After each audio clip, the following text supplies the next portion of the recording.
Hoje eu quero começar um vídeo fazendo uma pergunta para vocês. Vocês confiam em Deus? Vocês confiam em Deus? Bom, vou trazer aqui uma leitura do Evangelho, né?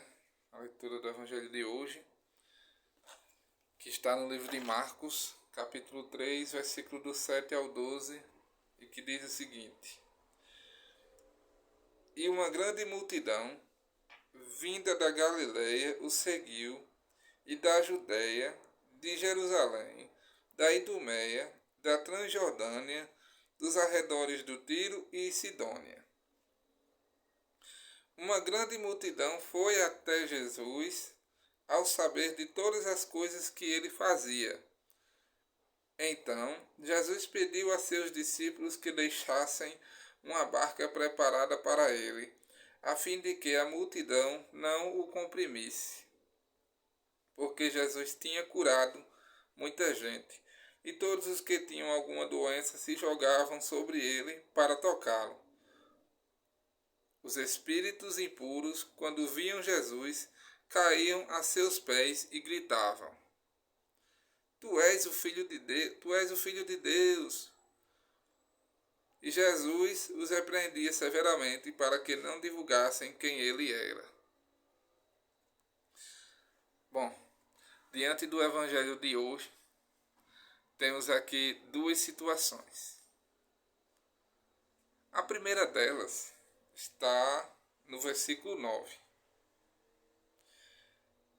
que diz o seguinte: Então, Jesus pediu a seus discípulos que deixassem uma barca preparada para ele, a fim de que a multidão não o comprimisse.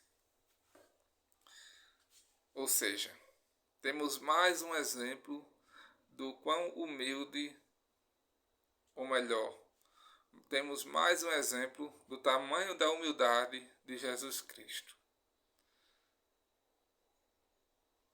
Temos mais um exemplo do tamanho da humildade de Jesus Cristo. Tendo em vista que o próprio Jesus já caminhou sobre as águas, tendo em vista que ele e o Pai são um só, né? O próprio afirma isso. Mas ele quis precisar de uma barca, né? Ora, o próprio Jesus é a barca, mas ele quis precisar de uma barca. E a outra situação está no versículo 10, que diz o seguinte: Porque Jesus tinha curado muita gente, e todos os que tinham alguma doença se jogavam sobre ele para tocá-lo.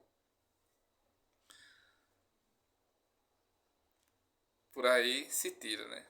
As pessoas confiavam tanto em Jesus Cristo que se jogavam para tocá-lo. Elas se jogavam. Muitas vezes a gente está desesperado, né, devido aos problemas da nossa vida, do nosso lado pessoal. Muitas vezes a gente não encontra saída, mas a gente tem que entender que a nossa saída é Deus e que muitas vezes a gente se esquece dele, não é verdade? Mas essas pessoas confiavam tanto em Jesus Cristo que elas se jogavam para poder tocá-lo. Então, eu vou refazer a pergunta. Vocês confiam em Jesus? Ou melhor, vocês confiam em Deus? Porque se você confia em Deus, você vai entrar no teu quarto, vai fazer duas orações e vai dizer: Senhor, Tu és o Deus da minha vida. Tu és o Deus que pode tudo. Tu és a solução para todos os meus problemas. Faça isso. E tu verás que todos os teus problemas serão resolvidos no tempo de Deus. mas serão todos resolvidos. Que Deus te abençoe.